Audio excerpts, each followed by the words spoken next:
아가, 오랜만이다. 지금 연락되니? 안녕하세요. 오랜만이네요, 어머님. 네, 지금 괜찮아요. 무슨 일 있으세요? 지금 연락 안 한 지 한 3달 됐나? 네, 한 그 정도 됐을 거예요. 그래서 어떻게 하기로 한 거야? 네? 무슨 결론을 내렸냐고 묻는 거잖아. 아, 죄송해요. 무슨 말씀을 하시는 건지 모르겠어요. 어머, 얘 좀 봐. 엄청 중요한 얘기를 왜 까먹은 거야? 정말 죄송해요. 그냥 알려주시면 안 될까요? 같이 살자고 했던 얘기 말이야. 네? 그래서 어떻게 하자는 거야? 아, 그 얘기는 제가 거절한 걸로 알고 있는데요. 나는 못 받아들이겠다고 말했잖아. 그 후로 민수 씨도 따로 거절한다고 연락했을 텐데요. 너는 참 애가. 너 그러고도 민수 와이프라고 말할 수 있니? 네? 남편 마음을 잘 안다면 그런 결론이 나올 리가 없는데? 그렇게 말씀하셔도 이건 저희 부부의 공통된 생각인 거고 서로 상의해서 낸 결론이에요. 민수가 하도 착해서 그냥 너한테 맞춰주고 있는 거야. 남편을 잘 내조하는 게 아내의 역할이라고. 좀 더 겸손한 마음을 가져야 되는 거야. 하여튼 조만간 같이 사는 방향으로 얘기해야겠으니까 그렇게 알렴. 그렇게 일방적으로 정하시면 곤란하죠. 아니, 이건 이미 결정된 사항이다. 민수 아내가 된 이상 민수 엄마인 내 말에는 무조건 따라야 하는 거야. 전에도 말씀드렸지만 여기에는 저희 할아버지도 같이 살고 계세요. 그래, 알고 있어. 네 사돈이 지금 지방에서 일하고 있느라 딸인 네가 혼자 사는 할아버님이랑 같이 살고 있다면서. 네, 맞아요. 그래도 지금은 할아버님이랑 떨어져서 살고 있는 거 아니야?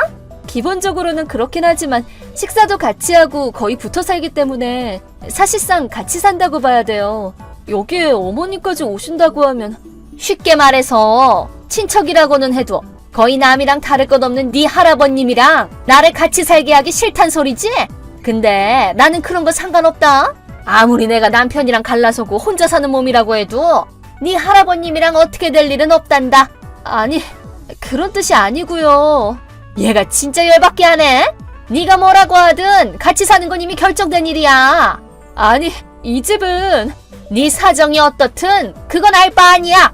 어머님, 그냥 네 연락처는 차단하고 앞으로는 민수랑 직접 연락을 하든 해야겠다.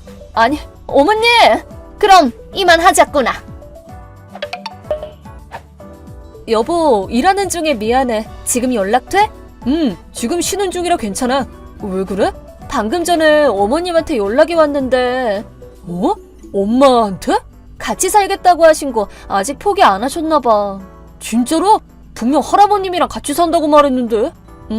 근데 그건 알고 계시지만 어머님 본인은 신경 안 쓰신다나봐. 내가 다시 설명을 하려고 하는데 어머님이 나를 차단해버리셨어. 그래? 내가 잘못한 건가? 아니야. 아마 엄마 혼자서 그러는 걸 거야. 엄마는 원래 좀 성격이 급하고 신경질적이거든.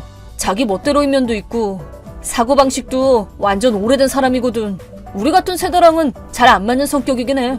그렇구나. 아, 근데 앞으로는 당신한테 연락해서 얘기할 거라고 말씀하셨으니까 아마 조만간 당신한테 연락이 가지 않을까 싶어. 그래? 알겠어. 뭔가 당신한테 다 떠미는 것 같이 돼서 미안해. 괜찮아. 오히려 엄마 때문에 당신도 괜히 골치 아프게 만들어서 내가 더 미안하지. 아니야. 그래도 고마워. 아, 슬슬 다시 일하러 가봐야겠다. 오늘은 당신이 좋아하는 제육볶음 만들어 놓을게. 아싸! 기대할게. 일 조심해서 해. 아니, 엄마!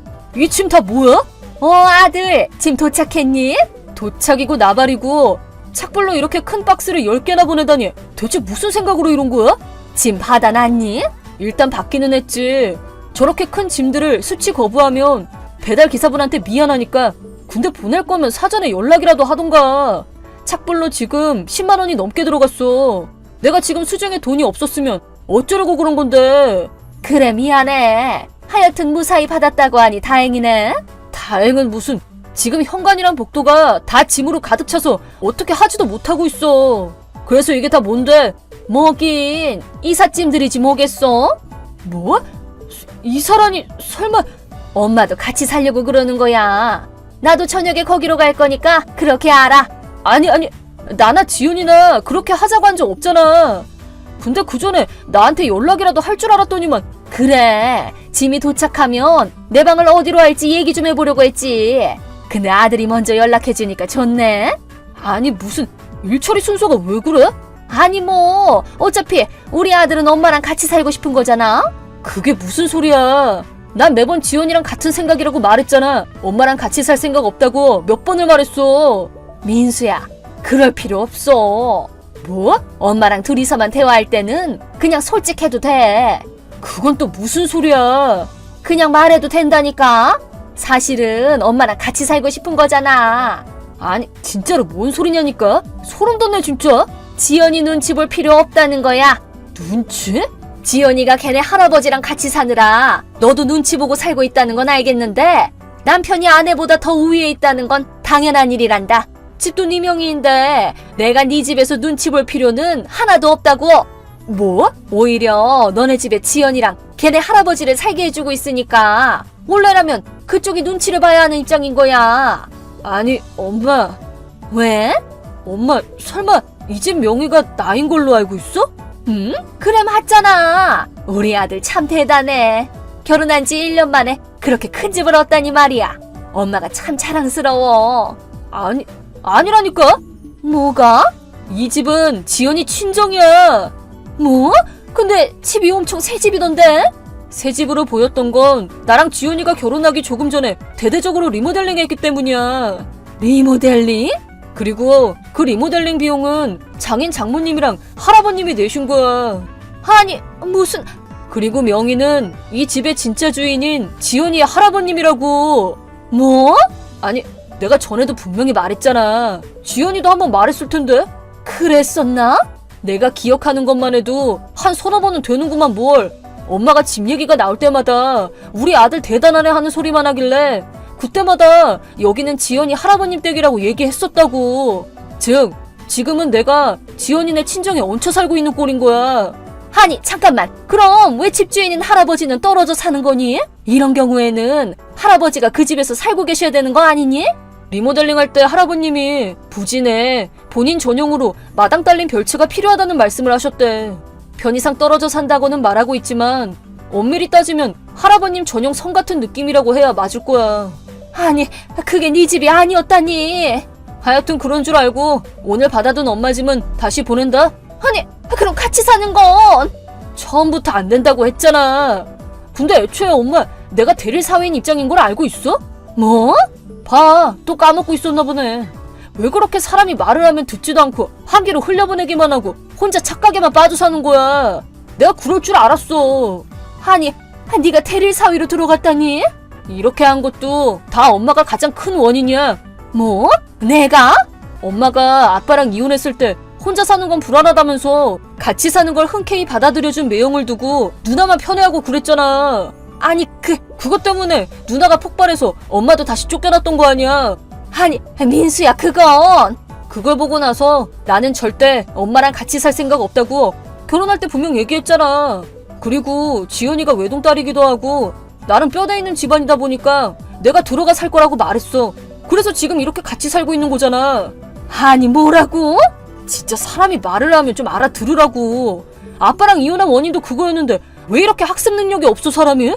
그럼 우리 집안은 뭐 아무것도 아니라는 거야? 이혼한 엄마가 그런 말할 입장은 아니지 않나?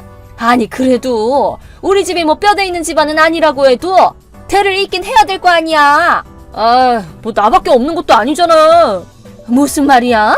아빠 재혼 상대가 남자 쌍둥이 나왔잖아. 뭐? 그 인간이 재혼을 해? 애까지 나왔다고? 엄마랑 이혼한 뒤에 만난 여자랑 결혼해서 엊그제 나왔다더라. 아니 잠깐만, 난 그런 소리 못 들었는데? 응, 그래서 나보고 전해달라고 오늘 아침에 연락이 왔거든. 농담하는 거지? 하여튼 그런 줄 알고 이제 아빠한테 재회 요구하는 것도 그만둬. 아니 민수야, 일단 여기 와 있는 짐들은 다 돌려보낼게. 아니 보내지 말아봐.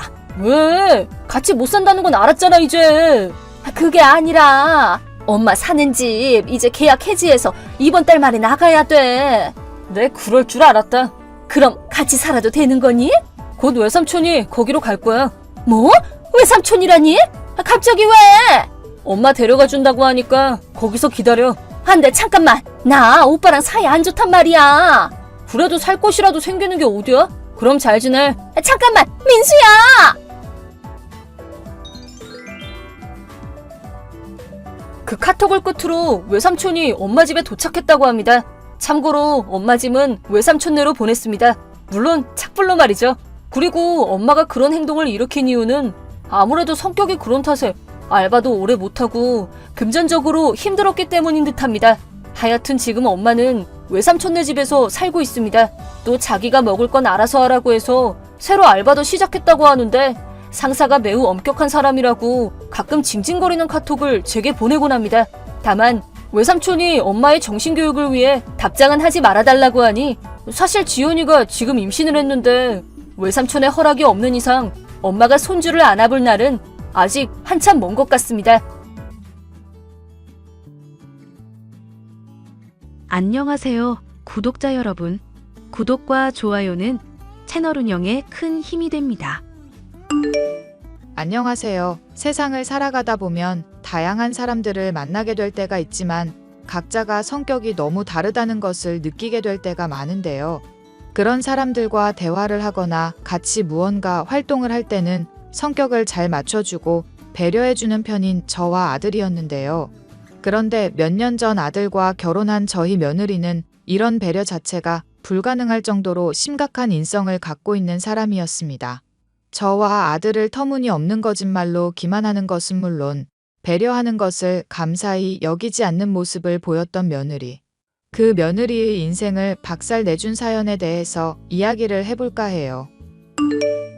엄마 미안해. 집사람이 같이 지내는 건 아무래도 무리일 것 같다고 해서 내가 자주 들리면서 엄마 아픈 거 챙겨주도록 할게. 미안할 건 또 뭐니? 원래 임신하고 애 가지면 사람이 예민해지기 마련이다. 내가 허리가 아프다고는 하지만 며느리 눈치 보이게 할 정도로 모진 시모는 아닌 거 너도 알잖니. 아무리 그래도 집 장만도 엄마가 해줬고 아빠도 없어서 혼자 지내야 되는 상황이잖아. 이 문제 때문에 집사람이랑 조금 더 얘기를 해봐야 될까 싶기도 하네. 아서라, 괜히 싸움 나기만 하고 좋을 하나도 없다. 나는 그저 너희들이 행복하게 살고 이쁜 손주나 손녀 안겨주면 그걸로 만족할 사람이야. 결혼할 때만 해도 엄마 모시겠다는 조건으로 결혼한 집사람이었잖아. 게다가 집까지 장만해주면은 더더욱 그렇게 하겠다고 약속해놓고 불과 1년도 안 돼서 이렇게 말을 뒤집는 게 황당해서 그렇지. 그것만이면 내가 말을 안 해. 직장도 다니겠다고 해놓고 막상 나랑 결혼하자마자 그만둬 버렸잖아. 네가 어떻게 지내는지 내가 얘기를 듣기는 했다만 많이 힘들 정도로 심각하니? 애가 나 볼 때는 싹싹하게 구는 것 같더니. 그것도 결혼 전에 빚진 것들 갚아주겠다고 하니까 그렇게 나선 거야. 왜 그렇게 사람이 개념이 없고 뻔뻔한지 모르겠어. 결혼 전에는 안 그랬는데 완전히 속아서 결혼했다니까. 애까지 있는 마당에 속아서 결혼했다고 한들 어떡하겠니? 원래 부부싸움은 칼로 물베기라는 말도 있으니 네가 참으면서 살도록 해라. 솔직히 말해서 아내만으로도 힘들어 죽겠는데 장인 장모님들까지 자주 들려서 이만저만 불편한 게 아니야. 내가 불편한 티 내니까 결혼한 마당이니까 가족이나 다름없다는 식으로 오히려 화를 내는 거 있지.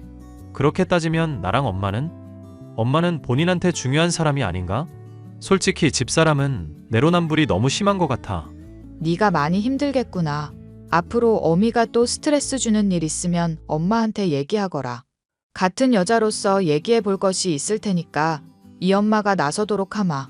미안해. 엄마한테 내가 도움을 줘야 되는데 오히려 걱정거리만 안겨다 줘서. 걔가 정신적으로 병도 있다며 원래 아픈 사람이랑 같이 사는 게 제일 힘든 거다. 네가 겪고 있는 고통, 이 엄마로서는 상상도 할 수 없을 정도니까 힘든 일 있으면 언제든 엄마한테 말하고. 알겠지? 결혼 전 속도 위반을 하는 바람에 아이가 생기게 된 저희 아들. 결국 며느리와의 결혼을 허락할 수밖에 없었는데요. 며느리는 처음 봤을 때는 싹싹한 성격일 거라 생각을 했었는데 보면 볼수록 뻔뻔하고 이기적인 면들이 한둘이 아니었습니다. 무엇보다 심각한 것은 제 면전에서 욕설을 내뱉는 일이었죠. 애미야, 내가 궁금한 있는데 저번에 보니까 냉장고에 음식들이 다 썩어 있더구나. 냉장고에 넣어두는 거랑 냉동실에 넣어두는 거 구분하라고 했는데 그런 것도 전혀 분간을 안 해놓고 있고. 그이나 저나 딱히 음식 같은 거 집에 있는 걸로 잘 안 챙겨 먹잖아요. 그리고 제가 입던 요즘 심해서 밥맛이 없는데 왜 자꾸 반찬이며 국이며 차려놓으시는지 모르겠어요. 내가 그래도 너 임신했으니까 몸에 좋다는 걸로 했다고 하지 않았니? 줄 때는 감사하다면서 잘 받아 챙기더니 이제 와서 싫었다고 하면은 내 입장이 뭐가 되니? 처음부터 그렇게 말을 하질 말던가. 야이씨, 적당히 하라고 이 아줌마야. 닥쳐. 아줌 뭐? 너 지금 시어미한테 무슨 말버릇이니? 너 지금 제정신으로 하는 소리니? 죄송해요, 어머님. 제가 틱 증상 때문에 욕설이 갑자기 불쑥불쑥 튀어나오고 그래요. 어머님한테 설명을 드렸어야 됐는데 스트레스를 받으면 갑자기 욕설이 튀어나오더라고요. 그러니까 좀 닥쳐. 너 지금 진심으로 하는 소리니? 왜 욕설이라는 게 뭐 갑자기 너 상황에 딱 맞게 튀어나오고 그런다니?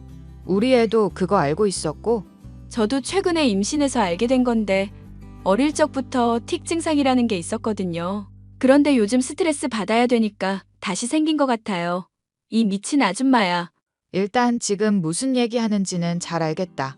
아들이랑 같이 병원을 가보든지 하거라. 엄마, 그게 대체 무슨 소리야? 갑자기 집사람이 욕설을 했다니? 너는 뭐 얘기 들은 거 없니? 걔가 틱인지 뭔지 증상이 있다고 하면서 갑자기 욕을 내뱉지 뭐니? 세상에, 나는 걔가 우울증만 알고 있는 줄 알았는데 그런 정도 있는 줄 몰랐구나. 일단 집사람이랑 한번 자세하게 얘기를 해볼게. 나도 처음 들어보는 얘기라서. 나는 네가 결혼할 때 우울증 정도만 있다고 들었지 그런 병까지 있는 줄은 몰랐구나. 주변 사람들한테 물어보니까 갑자기 물건 집어던지기도 하고 욕도 하고 그런다는데 너도 처음 들어보는 얘기니? 엄마가 결혼 반대할까봐 나는 네가 숨긴 줄 알았다. 세상에서 내가 제일 의지하고 있는 사람이 엄마인데 왜 숨기겠어? 오늘 정말로 나도 처음 듣는 이야기고 집사람이 그런 증상이 있는 줄 알았으면은 엄마한테 제일 먼저 이야기했을 거야. 일단 처남이랑도 얘기해보고 이 사태에 어떻게 해야 될지 엄마한테 정해지면 알려줄게. 며느리의 증상에 대해서 아들이 해주는 이야기를 뒤늦게 들을 수가 있었는데요. 어릴 때부터 틱 증상이 있었다가 괜찮아졌었지만 성인이 되어서 재발한 케이스라는 얘기였습니다. 임신으로 인한 스트레스 때문에 틱 증상이 생기게 되었고 욕설이 자신도 모르게 튀어나오면서 난폭한 모습을 보이거나 분노 조절이 안 되는 경우가 있다고 하더라고요. 정말로 제가 듣기에는 황당한 일이었지만 그것 때문에 저나 아들이나 며느리를 배려할 수밖에 없었죠. 저는 집에서 모셔져도 모자랄 건강의 상태였던 판국에 며느리의 수발을 들게 되었습니다. 아가, 몸은 좀 괜찮니? 네가 좋아하는 죽 해봤는데 맛이 어떤지 간 좀 보거라. 아나 진짜 제가 분명히 말했잖아요. 죽 같은 거 안 먹는다고 분명히 말하고 고기 사달라고 말했잖아요. 왜 사람 말을 건성으로 들으시는 건지 모르겠네. 사람 말을 건성으로 듣다니. 너 지금 말을 너무 서운하게 하는 거 아니냐? 네가 원하는 대로 소고기도 넣고 맛있게 끓였으니까 맛만 좀 보거라. 그러니까 누가 수발 들어달라고 했어요? 음식 내가 해달라는 거나 차려주면 되지 왜 멋대로 죽을 먹어야 된다고 판단을 하고 사람을 짜증나게 하냐고. 아줌마, 내가 아들 새끼 임신했는데 잘못되기라도 하면 책임질 거야? 스트레스 받아 죽겠는데 짜증나게 하지 말라고 이 미친년아. 네가 스트레스 받으면 욕설 나온다고 해서 그것까지는 이해하려고 하고 있다. 그런데 왜 스트레스를 받는지는 도무지 이해가 안 가는구나. 너 위해서 이렇게 고생하고 아픈 몸으로 수발 들고 있는데 고마운 마음은커녕 짜증나는 마음밖에 들지 않는 거니? 이런 식으로 사람 양심 공격하고 열받게 하지 말라는 얘기예요. 저는 결혼을 할라치면 훨씬 더 좋은 결혼할 수 있었어요. 주변 사람들 보면 가정부도 고용하고 집에 음식 맛있게 해주는 사람까지 쓴다는데 이게 대체 뭐예요? 내 친구들은 다들 시집 잘 가서 떵떵거리면서 사는데 내 인생은 이게 대체 뭐냐고. 아가, 내가 어지간하면은 참고 이해해 주려고 해도 말이 너무 심하구나. 사람이라는 거는 본디 분수라는 게 있는 거다.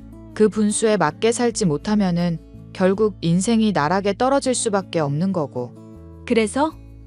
지금 나한테 따지는 거야? 임신한 며느리한테 스트레스 주는 거냐고 이 미친 아줌마야. 손주든 손녀든 얼굴 보고 싶으면 나한테 잘해. 안 그러면 스트레스 받아서 이 아이까지 어떻게 될지 모를 정도로 내가 미칠 지경이니까. 네가 대체 왜 이러는 건지 이유라도 들어보자꾸나. 결혼을 하고 싶지 않았으면 애시당초 결혼을 안 했으면 될 일이잖니. 그런데 왜 이렇게 스트레스를 받으면서까지 결혼을 한지 모르겠구나. 지금이라도 네가 원한다면 내 아들이랑 이혼해도 괜찮다. 야, 이 미친 아줌마야. 내가 이혼하게 되면 먹고 사는 문제는 어떡하라고? 양육비 받아내기 전까지는 절대 그럴 마음 없으니까 이혼의 이자도 꺼내지 마. 시어머니 무서운 줄 모르고 막말을 해대는 며느리를 보면 한숨만 나왔습니다. 다른 집안은 모진 시어머니들이 며느리를 쥐 잡듯이 잡는다던데 저는 정반대의 생활을 하고 있었으니 이게 무슨 천벌을 받는 건가 싶을 정도로 마음이 괴롭기만 했죠. 아들 역시도 이런 며느리 때문에 마음이 많이 힘들다고 했습니다. 엄마, 미안. 내가 못난 아들이라서 엄마 힘들게만 하고 정작 제대로 아내 통제도 못하고 엄마한테 정말로 내가 면목이 없다. 며느리가 정신적으로 많이 미숙한 애잖니. 그래서 그러려니 하고 이해하려고 해봤었는데 이건 정말 해도 너무하는구나. 사고 쳐서 결혼하진 않았으면 엄마도 이렇게 마음 괴로울 일 없었잖아. 집사람이 엄마한테 이렇게 막말하고 힘들게 할 줄 알았으면 결혼도 안 했을 거고. 너무 자책하지 마라. 애가 갑자기 들어설 거라고 누군들 예상이나 했겠니? 출산하고 나면 며느리도 스트레스 덜 받을 거고 증상도 차츰 좋아지겠지. 스트레스 많이 받아서 자꾸 욕설을 하는데 나한테까지 그러더라고. 그래서 병원에서 약이라도 먹어보자고 했는데 애한테 나쁜 영향 갈까봐 안 먹겠다더라. 나 아내가 임신하는 게 두려울 지경이야. 아무래도 정관수술 받는 것도 생각해봐야겠어. 정관 수술을 한다고? 그거 하게 되면 너 이제 애 못 가지게 된다는 뜻 아니냐?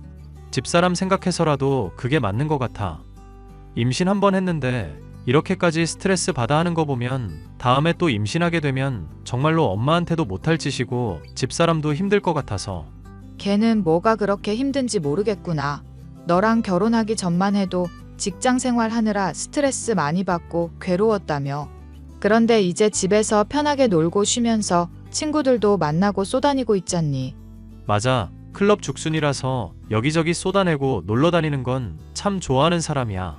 그것 때문에 내가 집사람 의심한 적도 많이 있었는데 아마 그때도 스트레스를 좀 받았으려나 싶기도 하고. 클럽 죽순이라니. 그러면은 걔가 클럽에서 너 만났었던 거니? 그런 얘기는 내가 처음 듣는구나.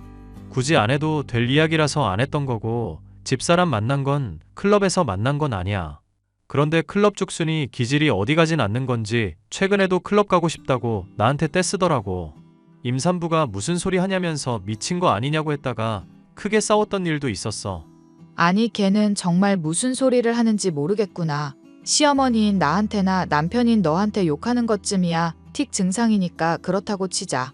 그런데 클럽에 가는 게 말이나 되는 소리니? 임신을 하고 아니고를 떠나서 유부녀가 그게 무슨 말이냐? 스트레스 너무 받아서 미칠 것 같고 애를 임신했다는 우울증도 더 심해지고 있는 것 같다고 하니까 나로서는 할 말이 없지. 내가 여자 임신했을 때 심리를 아는 것도 아니니까. 엄마도 나 가졌을 때 이렇게 힘들었어? 내가 너 가졌을 때 힘든 게 뭐가 있겠니? 임신하기 싫어서 임신한 것도 아니고.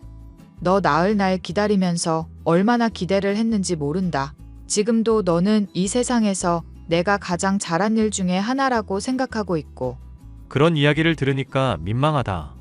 난 솔직히 엄마한테 잘해준 것도 없는데. 마음 잘 간직하고 있다가 나중에 다 갚으려무나. 며느리가 힘들게 한다고 하더라도 애 낳고 나면 달라질 것 같으니까 기대해보자꾸나. 하지만 출산의 시기가 가까워지고 배가 불러올수록 며느리의 폐악질과 막말은 더 심해만 졌습니다.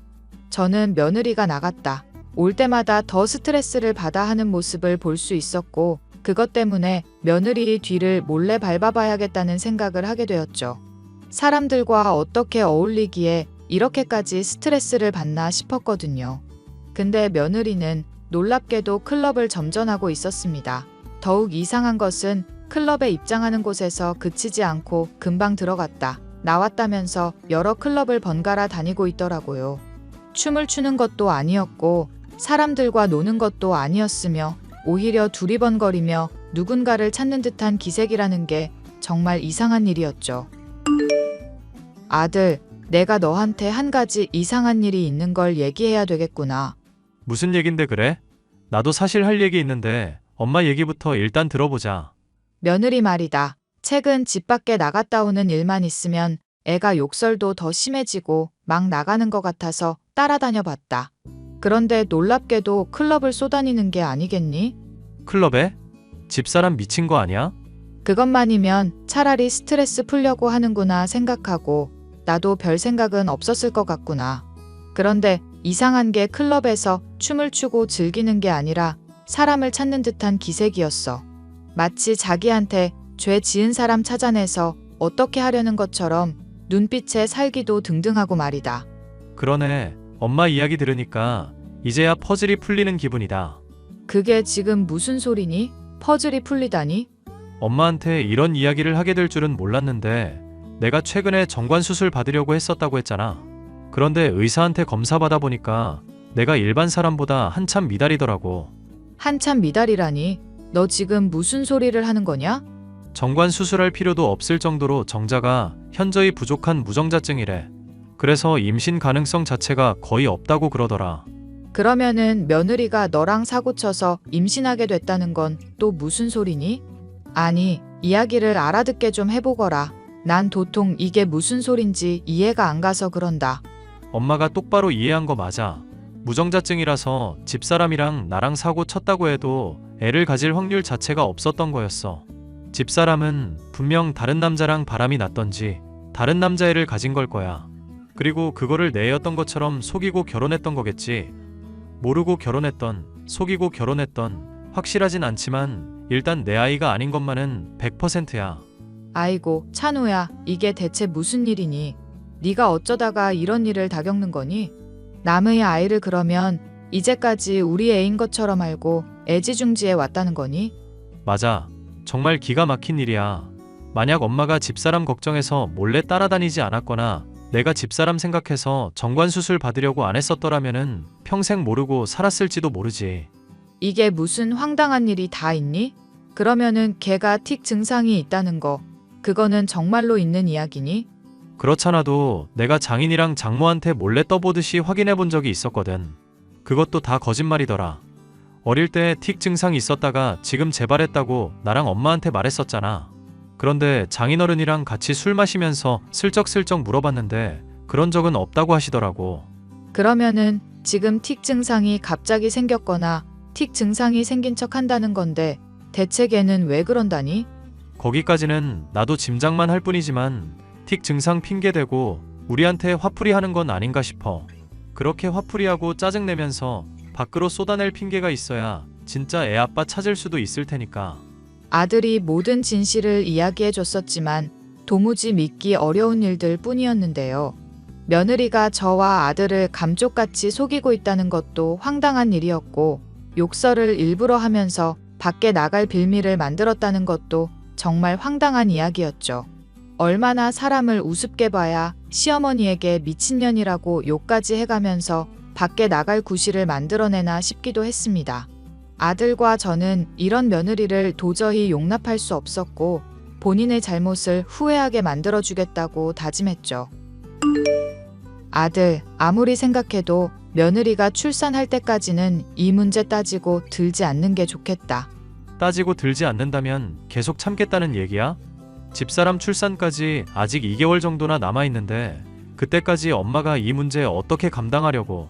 괜히 이 문제 미리 폭로했다가 애가 스트레스 받는다고 뒹굴어대고 유산이라도 하면은 그게 더 큰 문제 아니겠나 생각이 들어서 그런다. 확실히 애를 낳고 나야 친자 확인이든 뭐든 할 수 있는 거 아니겠냐. 실제로 낮은 확률이지만 정말 네 애일 확률도 있지 않겠니? 듣고 보니 엄마 말이 맞는 것 같네. 만에 하나라도 내 친자식일 가능성도 있으니까 엄마 말대로 하기로 할게. 그리고 남의 자식이지만 괜히 이 문제 까발렸다가 죽게 만들고 싶지도 않으니까. 분명 본인한테 불리하다 싶으면 유산을 해서라도 안 지려고 할 게 집사람이니까. 사돈 양반들한테도 이 얘기는 절대 입 밖에도 내지 마라. 주변 사람은 물론 그 누구도 믿지 말고 나랑만 이 문제로 얘기해야 된다. 알겠니? 미안하고 고마워 엄마. 엄마가 아니었으면 나 도저히 이런 문제 혼자서 감당 못했을 거야. 네 엄마가 다른 사람들한테 고분고분하긴 해도 속까지 약한 사람은 아니다. 누군가를 열받게 하고 상처 줬으면 본인도 다칠 수 있다는 거를 깨달아 봐야 되지 않겠니? 그러니까 도중에 절대 무너지지 말고 버티거라. 알겠지 아들? 아들과 저는 며느리를 혼내주기 위한 계획을 세웠고 그것은 결국 참는 것이었습니다. 며느리가 친부가 누구인지도 모를 아이를 출산하게 된다면 제 자식이 이혼할 때 위자료를 비롯해 여러모로 유리할 것이 확실했었죠. 또한 며느리가 아이를 낳은 이후 이혼을 하게 된다면 친부도 모르는 자식을 데리고 다시 새 살림을 차리는 것은 정말 어려운 일이 될 것이었습니다. 그러니 며느리에게 할 수 있는 가장 큰 복수는 기다리는 것이었죠. 이런 줄도 모르고 며느리는 틱 증상이 나날이 심해진다면서 온갖 히스테리를 부리다가 결국 출산까지 하게 됐죠. 어머님, 저 출산하고 나서 임신 후유증 때문에 힘들어 죽겠는데 김장을 지금 맨손으로 하고 있으신 거예요? 세균이 드글거리는 그 손으로 김장을 담그고 있으면 먹고 배탈이라도 나라는 뜻인가요? 당장 갖다 버리고 다시 하세요. 내가 하나 물어보자꾸나. 너 정말 틱 증상이 있는 거 맞기는 맞니? 듣자니까 그런 증상이 있는 사람들은 본인이 막말하는 거 통제할 수 없다고 그러던데 다른 사람들 대할 때 네가 욕하는 걸 한 번도 들어본 적이 없는 것 같아서 그렇구나. 내가 참고 있느라고 그러는 거지. 정말 힘들어 죽겠어. 그리고 닥치고 김이랑 하라는데 왜 자꾸 따지고 들어? 손자 안겨다 줬으니까 이제 더 볼 일 없다 이거야? 그렇게 생각한 거라면 정말 멍청한 생각이야. 애 데리고 내가 훌쩍 사라지기라도 하면 당신이나 당신 아들이나 인생 망하는 거라고. 그래, 김장이 마음에 안 들었구나. 그런데 맛도 안 보고 손으로 담근다는 이유로 막말부터 하는 거는 너무하지 않니? 막말하는 거야 어쩔 수 없이 나오는 거라 치더라도 이 시모를 좌지우지하려 드는 거는 틱이랑 상관없는 얘기기도 하고. 자꾸 나한테 스트레스 주지 말라고요. 이 미친 아줌마야. 친정도 갖다 줘야 되는데 손으로 김장하면 어떻게 먹냐고. 왜? 또 입덧이라도 하는 거니? 말투가 왜 그따위야 이 미친 아줌마야. 나 스트레스 받는데 자꾸 성질 긁는 말 할래? 누구 정신 나가는 꼴 보고 싶어서 그래? 아이고 그래. 니년 정신 나간 거 잘 알겠으니까 어디 정신 들어올 때까지 김치 싸대기나 맞아보자꾸나. 갓 담근 김치로 김치 싸대기 좀 맞아보거라. 아, 왜 때려? 때리지 마요. 이 미친 아줌마야. 사람 살려. 사람 살려요. 며느리는 아들에게 전화를 걸고 사돈들한테도 연락을 취해 울며 호소를 했습니다. 제가 김치 싸대기를 때리며 폭력을 휘둘렀다면서 눈물을 글썽이며 이야기를 전하는 동안 욕설은 단 한마디도 하지 않더라고요. 거기서부터 이미 틱 증상이 거짓임도 알 수가 있었죠. 곧 이어 아들과 사돈들이 도착을 했고 저는 그간의 사정을 일목요연하게 전달하며 며느리가 저질러 왔던 만행들을 죄다 폭로했습니다. 이야기를 전해 들은 사돈들은 놀라서 아무런 말도 하지 못했고 모든 게 사실이라는 증거까지 보여주자 충격을 받았는지 도중에 뛰쳐나가더라고요. 여보, 이게 대체 무슨 이야기야? 대체 언제부터 이렇게 증거를 모아뒀던 거야? 내가 클럽 다니던 것부터 몰래 미행하고 사생활 다 뒤지면서까지 이렇게 집요하게 증거를 모았다고? 당신 스토커야? 미쳤어? 미친 건 내가 아니라 당신이지. 클럽 전전하면서 이 남자 저 남자 고르던 당신이 나를 선택해준다고 했을 때 나는 정말 우리 관계가 달라지지 않을 거라고 믿었어. 당신이란 사람을 믿고 잘 해낼 거라고 희망을 가졌었다고. 그런데 내가 무정자증인 걸 알고 당신이 틱 핑계대면서 엄마 괴롭히는 걸 아니까 다 부질없다 싶더라. 더 이야기할 것도 없으니까 당장이 집에서 나가줘. 조만간 이혼 소송 서류 갈 거니까 그렇게 알고 있고. 나 이대로는 이 집에서 절대로 못 나가. 애 혼자서 기르고 스펙도 없이 살아갈 거 생각하면 이 집 내가 고스란히 가져도 모자란다고. 양육비를 일시불로 주든 다달이 300만 원씩 주든 약속하지 않으면 나 절대로 이 집에서 안 나가. 이 철딱선이 없는 년아, 사회에는 법률이 있고 규칙이 있고 도덕이라는 게 있는 법이다. 네가 멋대로 우긴들 하나라도 잘한 게 있고 유리한 점이 있는 줄 아니? 남의 자식 가져놓고 뻔뻔하게 거짓말해서 결혼식까지 올린 게 너다. 우리 아들이 좋은 회사 다니면서 세상 물정 모르고 여자를 많이 못 만나봐서 너 같은 거랑 결혼을 한 거다. 네 빚 갚아주고 간이고 쓸개고 다 빼준다고 하니까 언제까지고 그렇게 호구처럼 대할 수 있을 줄 알았니? 이제 나는 당신한테 더는 안 속아. 이 기생충 같은 년아, 우리 집안에서 썩 꺼져. 그러면 나한테만 이 사실을 전하면 되는 거지. 왜 엄마랑 아빠도 같이 듣게 해서 이 사단을 만들어? 나 당신들 고소할 거야. 명예훼손으로 고소하고 내가 입은 정신적 피해 고스란히 토해내게 할 거라고. 가뜩이나 우울증 있는 사람 힘들게 했으니까 전 재산 갖다 바쳐도 내가 입은 정신적 피해 절대 보상 불가능할걸? 그러니까 한 번만 용서해줘. 내가 앞으로 정말 달라질 거니까 이번 한 번만 눈 감아 달라고. 네가 정말 미치기는 단단히 미친 모양이구나. 말이 되는 소리를 하렴. 나 인생 망했다고. 일부러 애 낳을 때까지 당신들 기다린 거지. 낙태 못하게 하려고 일부러 기다린 거 맞지? 나랑 엄마는 당신이 회개하고 도중에라도 진실을 말해주길 바랬었던 것뿐이야. 그런데 이렇게 사태가 흘러갔으니 결국 자업자득이라고 할 수밖에 없겠네. 닥쳐. 닥치라고. 발악을 해대던 며느리는 다시 되돌아온 사돈들에 의해 끌려갔습니다. 사돈들은 저와 아들에게 진심 어린 사과를 했었지만 며느리의 사과는 전혀 들을 수가 없었죠. 결국 이혼 소송은 진행이 되었고 며느리는 호언장담했던 것과 달리 결혼 전 아들이 대신 갚아줬던 빚을 토해내는 것은 물론 혼자서 아들을 길러야 되는 처지가 되었습니다. 친부를 찾지도 못한 채 말이죠. 뒤늦게나마 사돈들이었던 사람들에게 듣기로는 술에 잔뜩 취해 원나잇을 즐기던 때라서 친부를 밝히는 것은 거의 불가능에 가깝지 않을까 싶다고 하네요. 본인의 인생을 본인이 망친 셈이니 그 누구를 탓할 수도 없는 일이죠. 사연 마지막까지 들어주셔서 감사합니다.